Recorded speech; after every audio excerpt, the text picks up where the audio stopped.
The modern global economy stands tall like a skyscraper that dazzles the eye from a distance. Its glass towers sparkle, its lights shine brightly at night, and its scale inspires awe. But those who dare to examine its base will find cracks, fractures, and foundations that no longer support the weight above them. The world has built its prosperity on an illusion of endless growth, an illusion that hides the truth. This system is fragile, dangerously fragile. Consider the mountains of debt piled upon debt. Governments have borrowed against their people's future. Companies have borrowed against imagined profits. And households have borrowed against salaries that no longer stretch as far as they once did. This isn't borrowing for progress. It is borrowing for survival. Trillions of dollars in circulation today exist not because wealth was created, but because numbers were printed, digits added and interest deferred. It is like building new floors on a tower by stealing bricks from the foundation. Each new floor may look like success, but beneath it, the structure weakens. Inflated markets tell the same story. Look at stock exchanges that rise not because companies are truly more valuable, but because speculative money floods in, chases trends, and pulls out before the dust settles. Prices climb far beyond real worth, and when reality demands its due, crashes follow like aftershocks of an earthquake. The world saw this in 2008, but instead of fixing the fault lines, leaders chose the easy path, printing more money, issuing more debt, propping up the very system that had already collapsed once. The illusion was restored, but the danger was multiplied. Consumption patterns amplify the danger. The modern economy thrives on people buying what they do not need with money they do not have. This cycle keeps production alive, but it does not create stability. Instead, it creates a population hooked on credit, trapped in repayment, unable to build wealth of their own.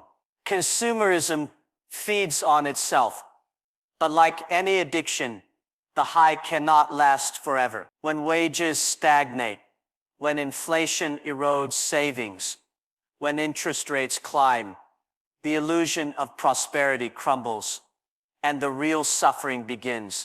Every empire that fell in history ignored its own cracks until it was too late.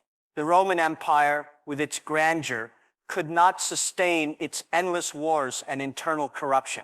The financial empires of today repeat the same mistake. Instead of investing in resilience, nations invest in appearances. Instead of building for the long term, they patch the cracks for the next election cycle, the next quarterly report, the next moment of applause. They live on borrowed time, and borrowed time always runs out. Energy prices reveal the fragility further.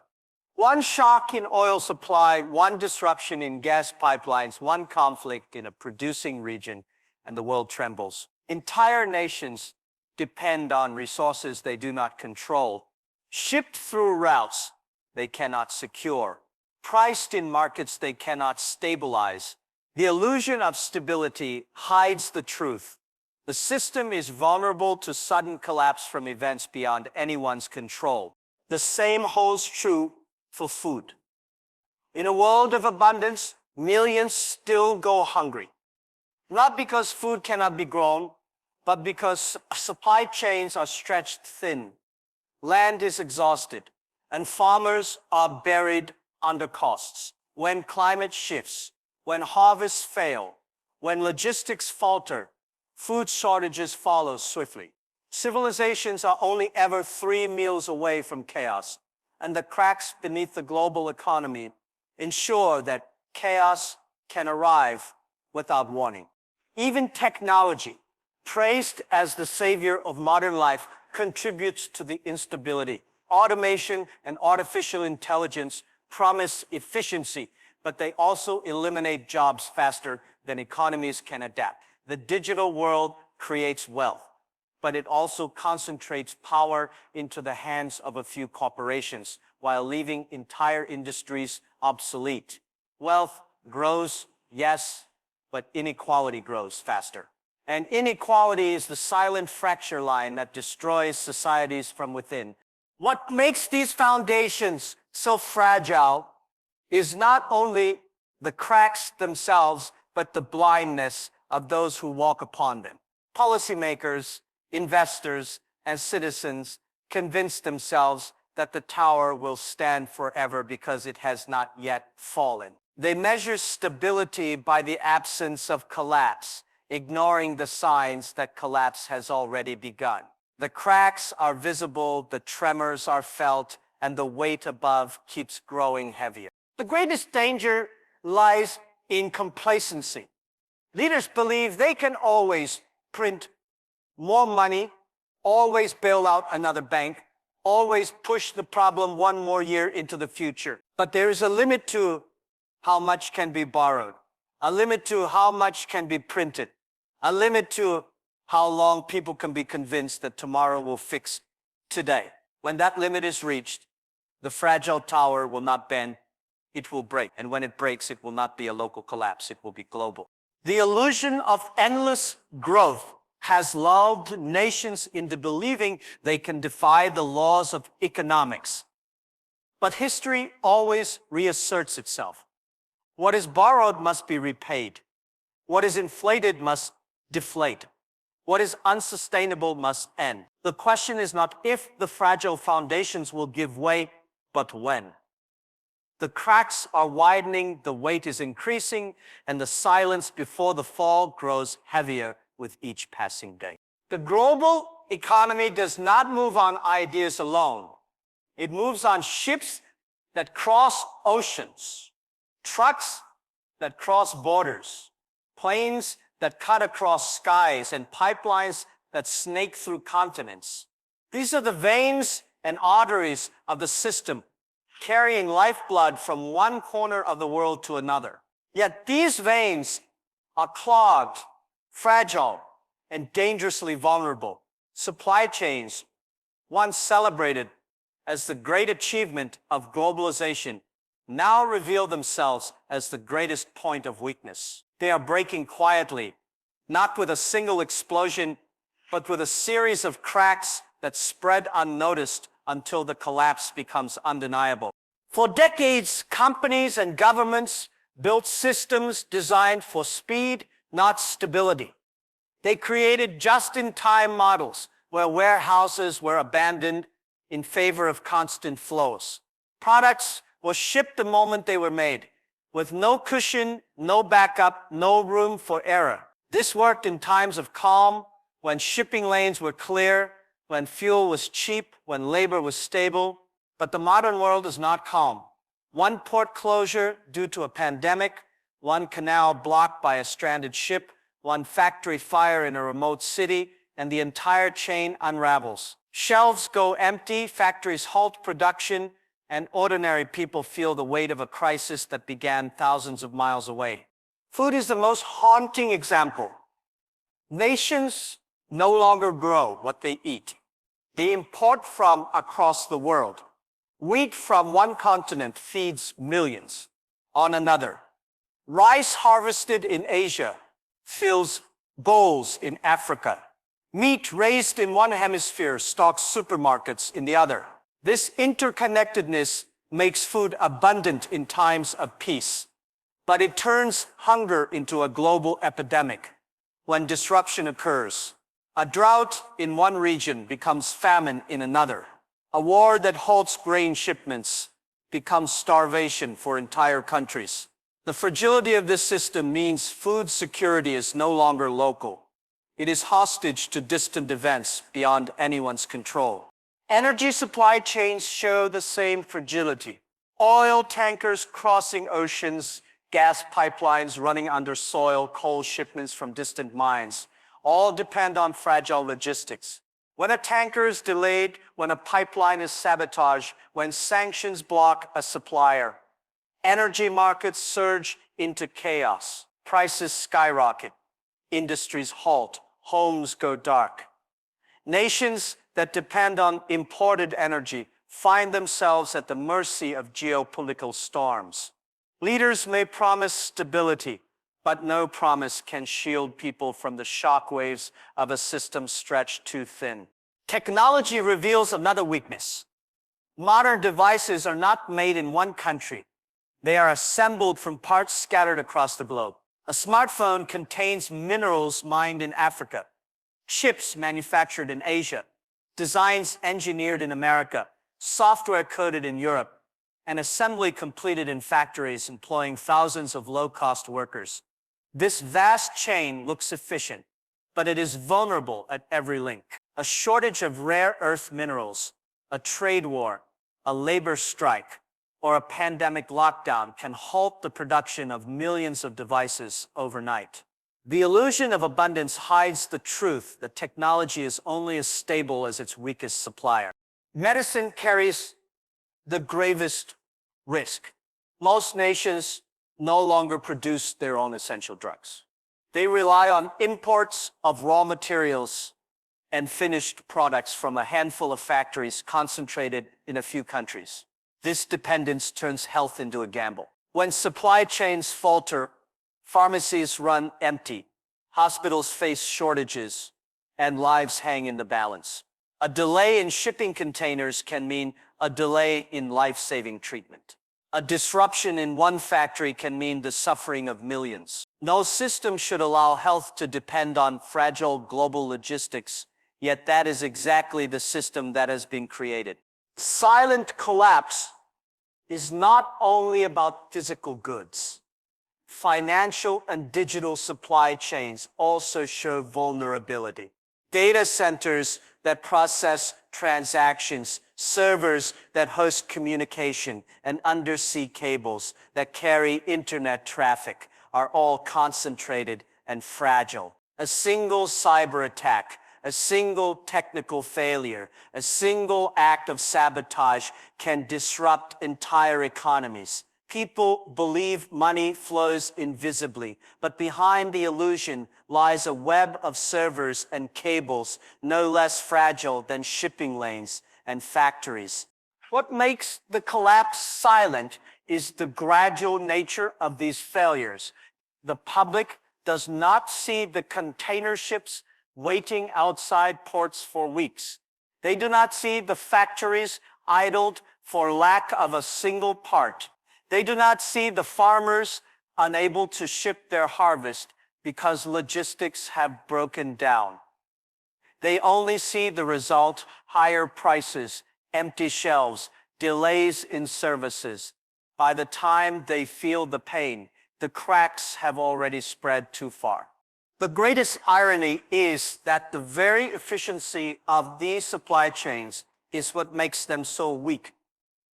The system was optimized to reduce costs, to squeeze out every possible saving, to maximize profit in the short term. Warehouses were abandoned, inventories reduced, local production dismantled. The pursuit of efficiency destroyed resilience. A chain built to be lean is also brittle, and brittle systems do not bend under stress. They snap. Geopolitics adds fuel to the fire. Nations once willing to cooperate now weaponize supply chains for power. Sanctions restrict access to crucial resources. Trade wars cut off vital components. Alliances shift, and with them, the flow of goods. A nation dependent on imports suddenly finds itself choked by politics. Citizens suffer not because goods cannot be made, but because the invisible chains that delivered them have been broken by human decisions. Climate change accelerates the breakdown. Floods closed ports, fires destroyed crops, storms delay shipments, droughts reduce harvests. Extreme weather disrupts every stage of production and distribution. What once was rare has become common, and what once was manageable has become overwhelming. Supply chains built for predictable seasons cannot withstand a climate that grows more violent each year. The silent collapse of supply chains is not a prediction. It is reality unfolding in slow motion. The world has already seen food prices surge, energy shortages spread, factories close, and medicines run out. Each event was treated as an isolated crisis, a temporary inconvenience. But together they are symptoms of the same disease. The system itself is broken, designed for a past that no longer exists. The calm efficiency once celebrated now masks the inevitability of collapse. The story of the global economy today cannot be told without recognizing the widening divide between East and West. For decades, the promise of globalization was that the world would become smaller, more interconnected, and more balanced. Trade agreements, multinational corporations, and international institutions were built on the belief that economic cooperation would reduce tensions and create shared prosperity. Yet, what we are witnessing now is the unraveling of that promise. Instead of harmony, there is rivalry. Instead of balance, there is imbalance. The East rises with focus and determination, while the West struggles with division, complacency, and short-term thinking. This divide is not just economic, it is strategic, cultural, and deeply structural. The East, led by countries that endured centuries of hardship, has embraced a long-term vision. Nations in Asia, for example, are building infrastructure that connects their economies like veins across a body, high-speed rail lines, ports, energy corridors, and digital networks. These projects are not built for tomorrow's profit, but for decades of strategic influence. They understand that power in the modern world is not just about military might or financial reserves.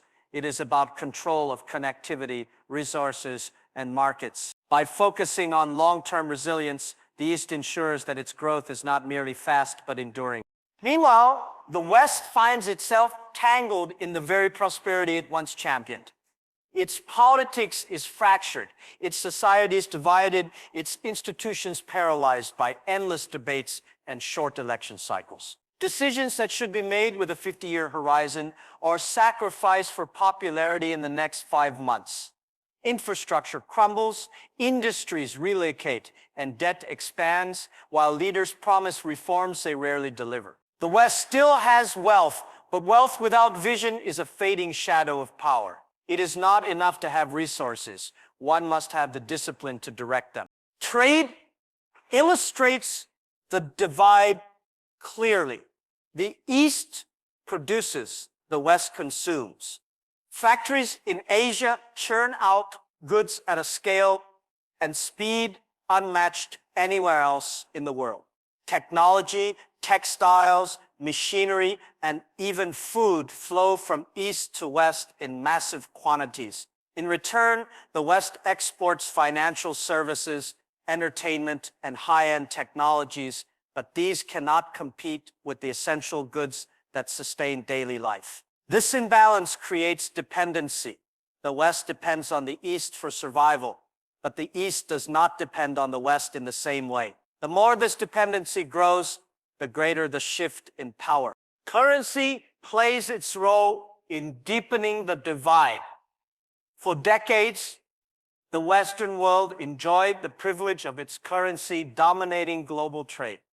It could borrow endlessly, print without restraint, and impose sanctions at will, because its currency was the bloodstream of the global system. But the East is quietly undermining this dominance. Regional agreements bypass the traditional financial systems, alternative payment networks are established, and new alliances emerge where Western currency is no longer the standard. This shift does not happen overnight, but every step weakens the monopoly that the West once took for granted. When the tide fully turns, the West will find itself unable to command the world with financial tools alone. Technology is another battlefield. While the West prides itself on innovation, much of its production capacity has been outsourced to the East. Semiconductors, rare earth minerals, and advanced manufacturing are concentrated in regions outside the West's control. Research may begin in Western labs, but mass production, supply, and distribution often depend on Eastern factories and resources. This dependence creates a paradox. The West claims leadership in technology, but cannot sustain it without the East. Meanwhile, the East invests heavily in its own research, ensuring that it does not remain merely the factory of the world, but also a growing hub of innovation. The gap is narrowing, and once it closes, the balance of technological power will tilt permanently. Cultural attitudes toward work and society also widen the divide. In many Eastern nations, there is still a culture of sacrifice, discipline, and collective ambition. People endure hardships today for the promise of tomorrow. In the West, comfort and individualism dominate. The pursuit of personal freedom often overshadows collective responsibility. While this nurtures creativity and rights, it weakens the capacity for united long-term sacrifice. Economic systems depend not only on resources but also on culture, and the culture of resilience gives the East a sharper edge. Geopolitical strategy magnifies these differences. The East operates like a grand chess player, moving pieces slowly but decisively, securing resources, forging alliances, and expanding influence. Where the West has grown complacent, the West often reacts rather than plans, addressing crises when they arise but rarely preparing for them in advance. Wars, sanctions, and political disputes consume attention, leaving little room for vision. The East watches, waits, and advances, turning every Western misstep into an opportunity. This divide is not temporary, it is structural. The East builds with vision, while the West consumes its past glory. The East saves, the West spends. The East looks decades ahead. The West looks only to the next quarter. Such fundamental differences cannot be reconciled with speeches or symbolic agreements. They are baked into the very systems of governance and culture that shape decisions. Unless the West changes its path, the gap will only widen. The danger for the global economy is that this divide destabilizes everything else. Trade wars, currency disputes, and technological rivalries create ripples that disrupt markets everywhere. Smaller nations are forced to choose sides, caught between the two poles of power. Global institutions designed to ensure stability lose relevance as their founding members bicker and their authority erodes. What was once a shared system of rules becomes a battlefield of competing interests. The rising divide between East and West is not simply a clash of economies. It is a transformation of the global order. The old balance of power that sustained the 20th century is breaking apart. The illusions of cooperation are replaced by the realities of rivalry. And as the divide deepens, the fragile global economy grows more unstable, pulled in opposite directions by forces that no longer seek harmony but dominance. Debt has become the silent master of modern nations, an invisible chain that binds governments, corporations, and individuals alike. What once was a tool for growth has transformed into a trap, a spiral from which there is no easy escape. Countries borrow beyond their means, covering old obligations with new loans, and convincing themselves that tomorrow's growth will repay today's excess. Yet tomorrow arrives carrying heavier burdens, and each cycle tightens the noose. This is not simply financial mismanagement. It is systemic addiction, and the global economy is being consumed by it. At the heart of this spiral lies the illusion that debt can always be managed with more debt. Governments across the world issue bonds to finance deficits, promising investors repayment with interest.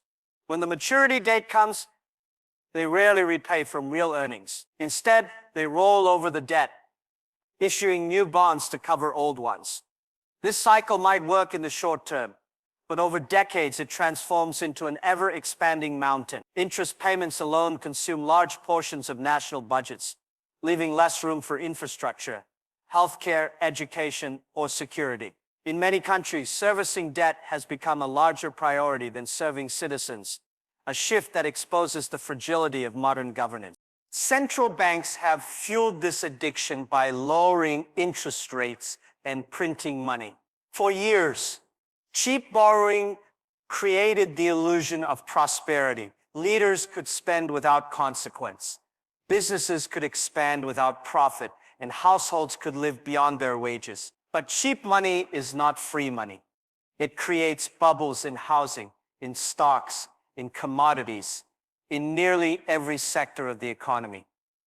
When inflation rises or interest rates climb, the illusion shatters, and the debt that once felt manageable suddenly becomes unbearable.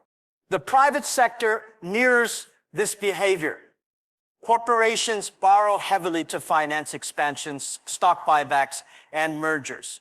Instead of reinvesting profits into resilience, they load balance sheets with liabilities, betting on perpetual growth. When consumer demand weakens, when supply chains falter, when interest costs rise, these corporations face collapse. Some are deemed too big to fail, forcing governments to intervene with bailouts that add even more debt to national accounts. Thus, the spiral feeds itself. Corporate recklessness becomes public liability, and taxpayers inherit burdens they never chose. Households, too, are trapped in the spiral.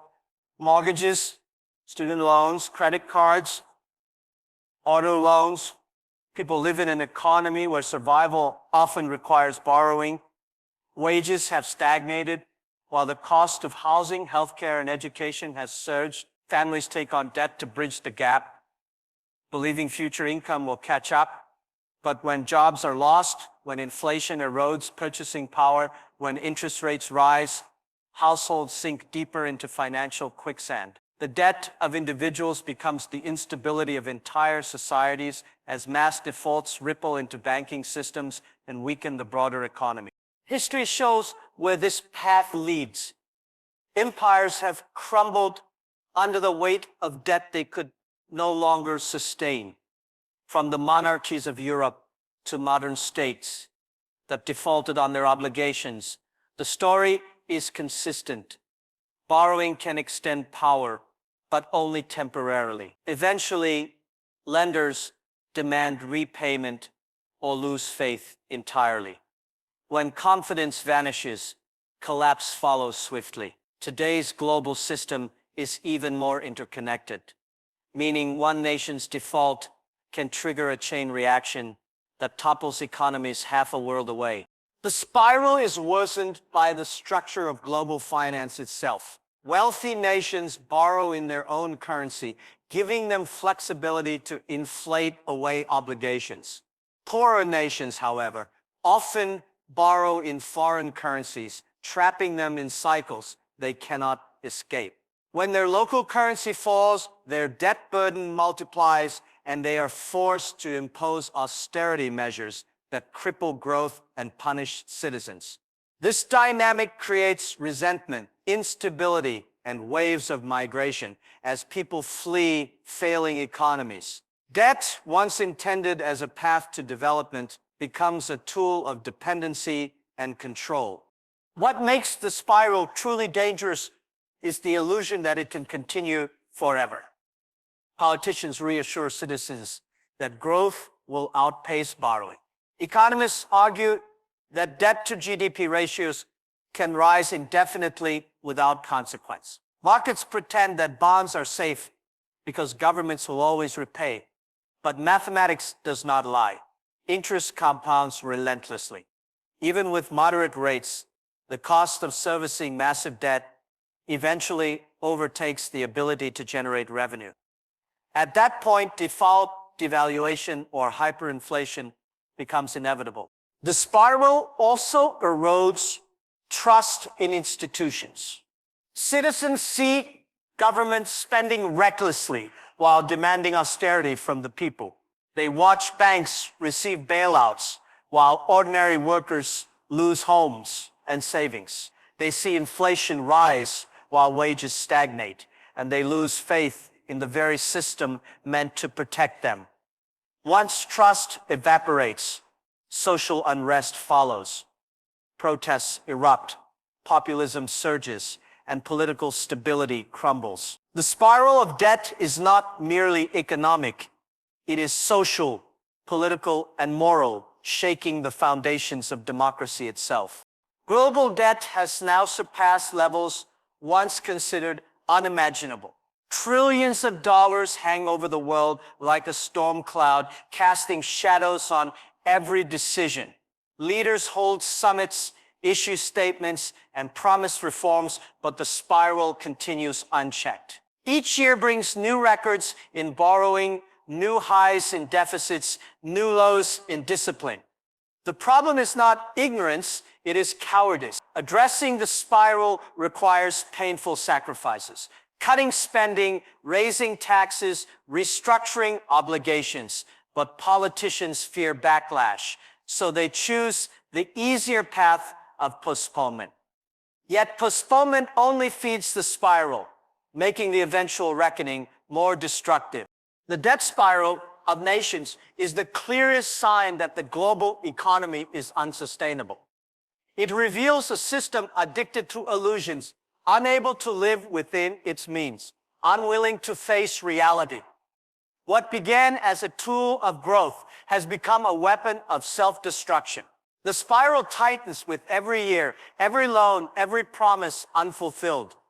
The weight grows heavier, the cracks grow wider, and the silence before the break grows unbearable. Technology has always been celebrated as the engine of human progress. The tool that lifts societies from darkness into light, from scarcity into abundance, from weakness into strength. It is the force that built industries, connected continents, and extended the human lifespan. Yet in the 21st century, this same force that promises salvation also carries within it the seeds of destruction. It is no longer only a tool, it has become a double-edged sword, cutting forward toward innovation while slicing deep into the foundations of economic and social stability. Nations, corporations, and individuals rush to embrace its speed without pausing to consider its consequences. And in that rush lies the danger that technology will dismantle the very structures it was meant to strengthen. Artificial intelligence illustrates this paradox with stark clarity. On one hand, it offers efficiency beyond human capacity.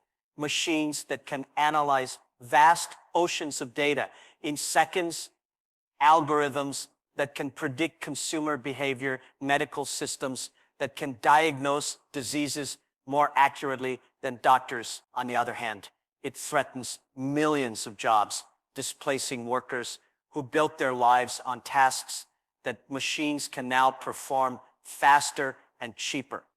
The factory that once employed thousands can be replaced by automated systems run by a handful of technicians. A call center filled with voices can be silenced by a single chatbot. The promise of efficiency becomes the nightmare of unemployment. And societies unprepared for this transformation will face unrest on a scale not seen since the Industrial Revolution. Digital currencies and financial technologies add another layer of instability. They challenge the dominance of traditional banking systems, creating new opportunities for trade and independence. But they also destabilize the very foundation of trust that money depends on. Cryptocurrencies fluctuate wildly. Fortunes are made and lost overnight. And governments struggle to regulate systems designed to evade control. Central banks respond by developing digital currencies of their own. But this concentration of power raises fears of surveillance and control. The very tool that could democratize finance also becomes the instrument of financial authoritarianism, where every transaction is monitored and every citizen reduced to a line of code in a state ledger.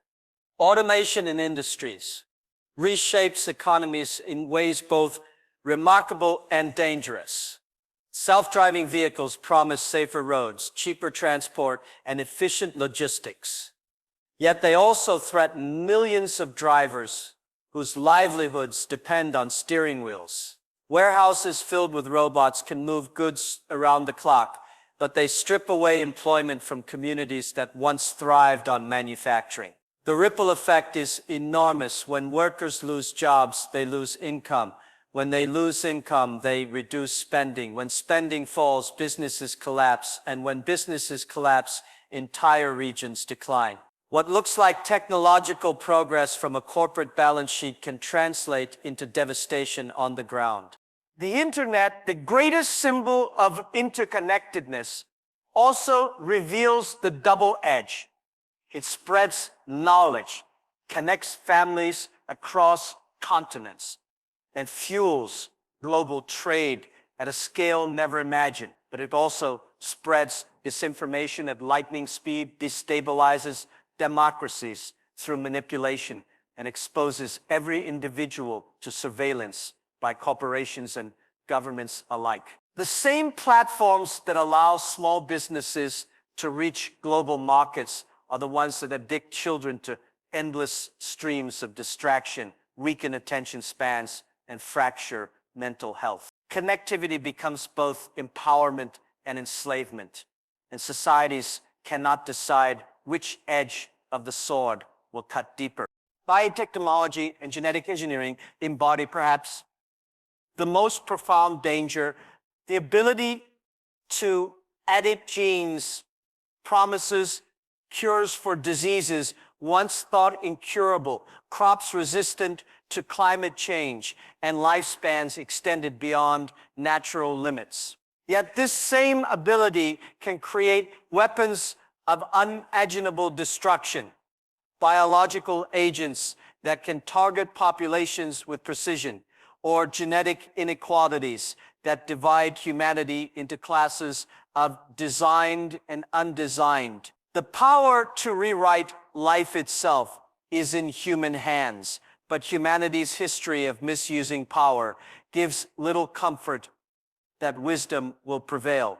What begins as healing can end as horror, and the line between the two grows thinner each year.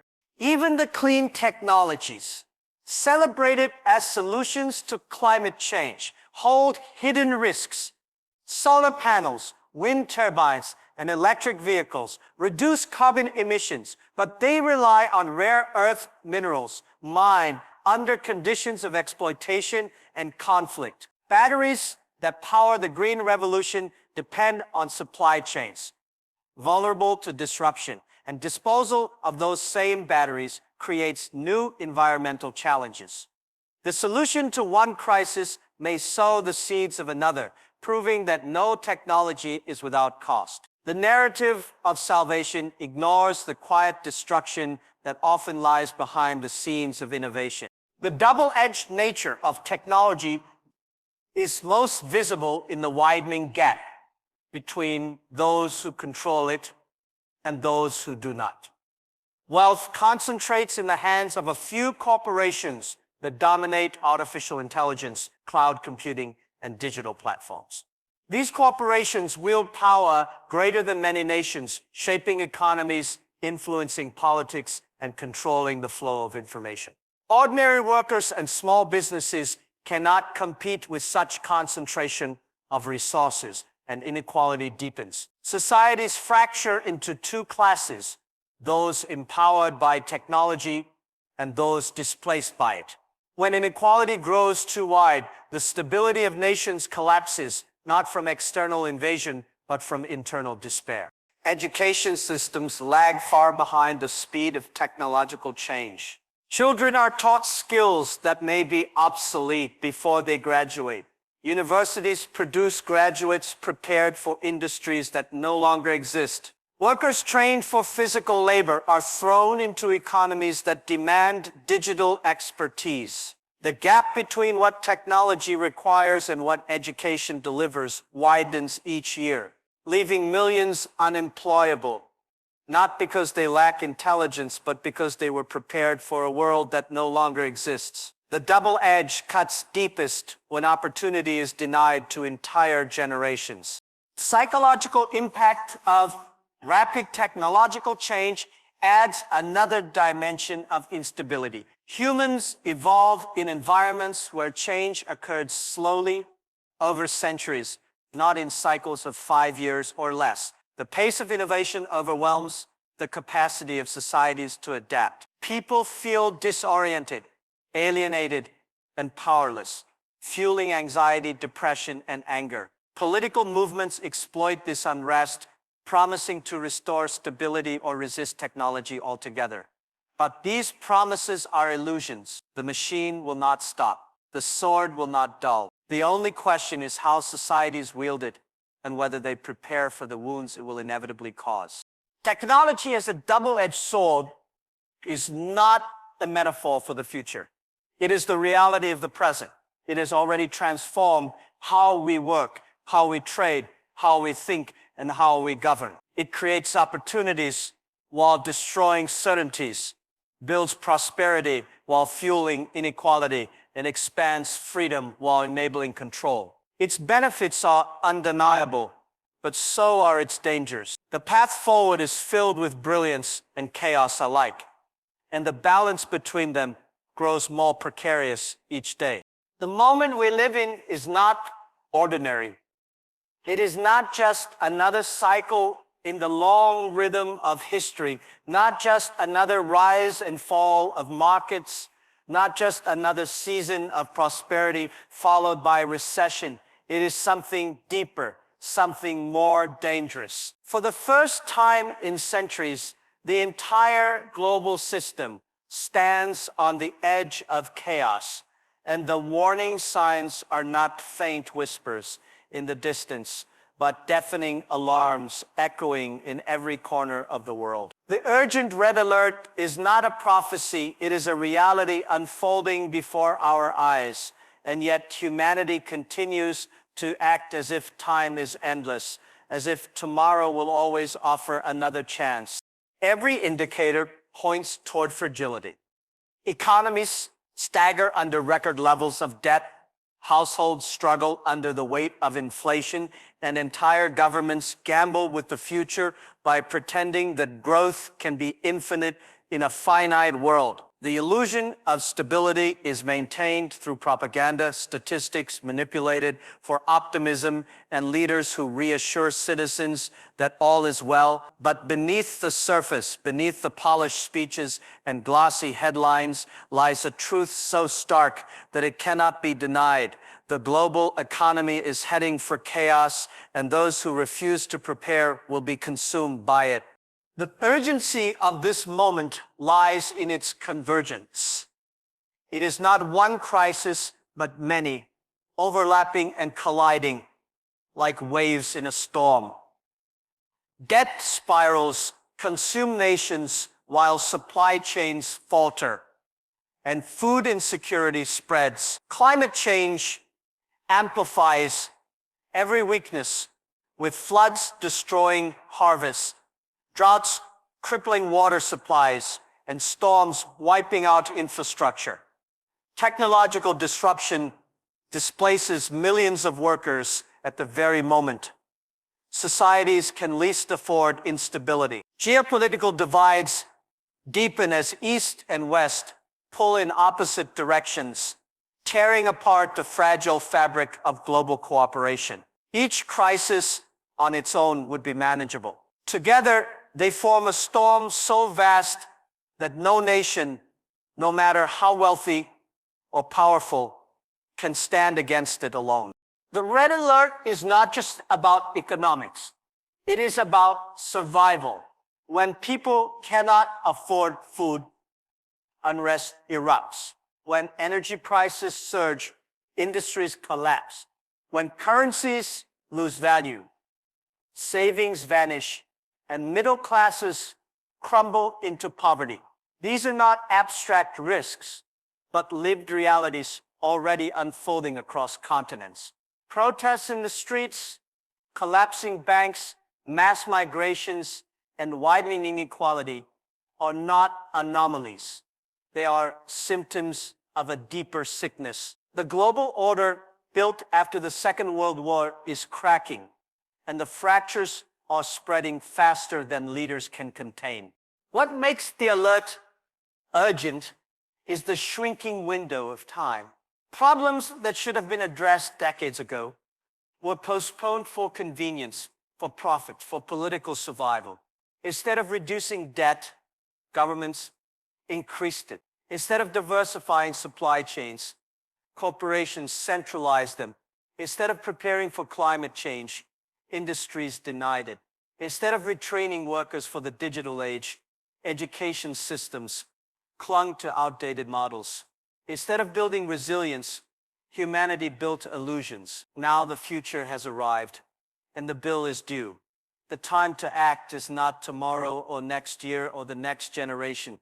It is now or not at all.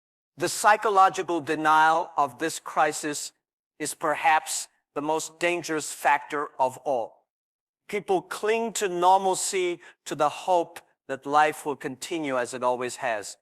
They distract themselves with entertainment, with trivial disputes, with shallow debates, while the very ground beneath them shifts.